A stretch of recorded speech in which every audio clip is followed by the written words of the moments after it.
ভারতীয় cricket board Kolkata night রাইডার্সকে স্পষ্ট করে জানিয়েছে মুস্তাফিজকে নেওয়া যাবে না, মুস্তাফিজকে বাদ দিতে হবে, প্রয়োজনে মুস্তাফিজের রিপ্লেসমেন্ট তারা অ্যালাউ করবে।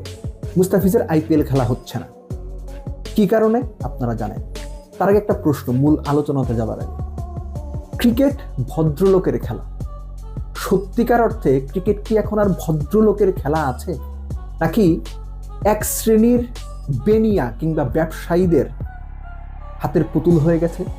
একই সঙ্গে ক্রিকেট হয়ে গেছে বিভিন্ন ধরনের আন্তর্জাতিক রাজনৈতিক ক্ষেত্রের নিজেদের প্রভাব দেখানোর এবং একই সঙ্গে রাজনৈতিক নোংরামির একটা প্ল্যাটফর্ম।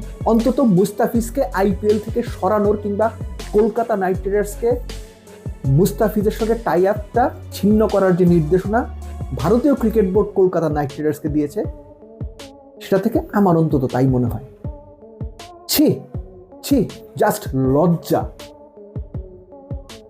মুস্তাফিজ বাংলাদেশের ক্রিকেটার, আমরা সবাই জানি যে 5ই অগাস্টের পর বাংলাদেশ ভারত দুই দেশের সম্পর্ক বেশ শীতল হয়েছে।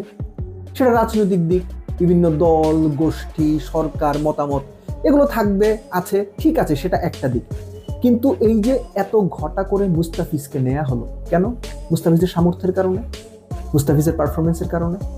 কিন্তু যখনই একদল বিশেষ গোষ্ঠী মুস্তাফিজের বিপক্ষে লাগলো, কেন তাকে খেলতে দেওয়া হবে না?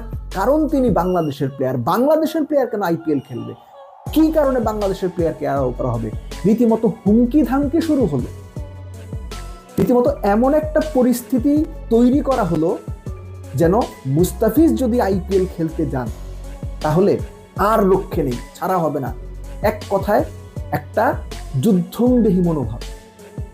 এই ঘটনা যদি আইসিসি ডিল না করে তাহলে কি পরিস্থিতি ভবিষ্যতে হবে চিন্তা করেছেন? কোনো একটা দেশে একজন ফ্র্যাঞ্চাইজি মালিক কিংবা একজন ফ্র্যাঞ্চাইজি কর্তৃপক্ষ একজন প্লেয়ারকে নেবে, সেই দেশের কিছু উগ্র সমর্থক বলে বসবে ওই প্লেয়ারকে আমরা চাই না, ওই প্লেয়ারকে আমরা দেখতে চাই না, ও অমুক দেশের প্লেয়ার নেওয়া যাবে না। নট নেসেসারি মুস্তাফিজ, যে কারো ক্ষেত্রে এটা হইতে পারে। এবং সেটা আইসিসি অ্যালাউ করছে, আইসিসি দেখেও না দেখার ভান করছে। কেননা ওই যে ভারতীয় ক্রিকেট বোর্ড করেছে, এখানে কিছু বলা যাবে না। ভাই, ক্রিকেট খেলা তো সেই ছোটবেলা থেকেই দেখি, আপনি আমি আমরা সবাই দেখি। এরকম ঘটনা কখনো মনে করতে পারেন আপনি? এই ঘটনা খেলা হিসেবে ক্রিকেটের ওপর রীতিমতো কলঙ্কের কালি লেপতে দিল।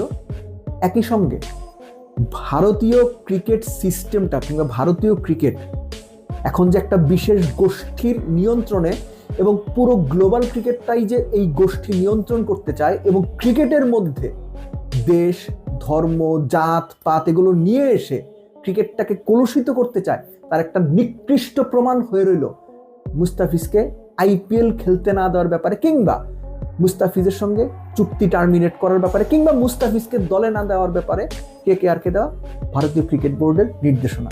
বিশ্বাস করেন, অনেক বছর পরেও এই নিকৃষ্ট ঘটনা উদাহরণ হয়ে থাকবে যে এরকম ঘটনা ঘটেছিল।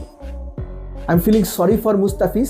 ঠিক আছে, তাকে যদি অ্যালাউ না করা হয় তিনি খেলবেন না, কিন্তু এই জবাবগুলো যেন যে কোনো সময় যখন খেলা হবে, আন্তর্জাতিক ম্যাচ হবে, সেটা যেন আমাদের ক্রিকেটাররা দিতে পাবে।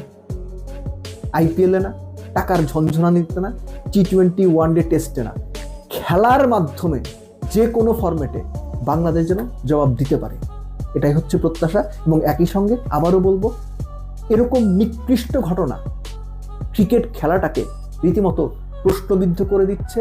এবং সবচেয়ে বড় কথা হচ্ছে, ক্রিকেট খেলাটা কারা নিয়ন্ত্রণ করছে? যারা ক্রিকেটকে ভালোবাসি আমরা বা ক্রিকেটটা পছন্দ করি, তাদের মনে ওই প্রশ্ন তো এখন তৈরি হওয়ার সুযোগ হয়েছে অ্যাকচুয়ালি ক্রিকেট আর ভদ্রলোকের খেলা নেই, বরং ক্রিকেটের মধ্যে রাজনীতি ঢুকেছে, আগেও ছিল, এখন সেটা নোংরাভাবে ঢুকেছে এবং নিকৃষ্ট মানুষেরা ক্রিকেটটাকে গ্লোবালি নিয়ন্ত্রণ করছে।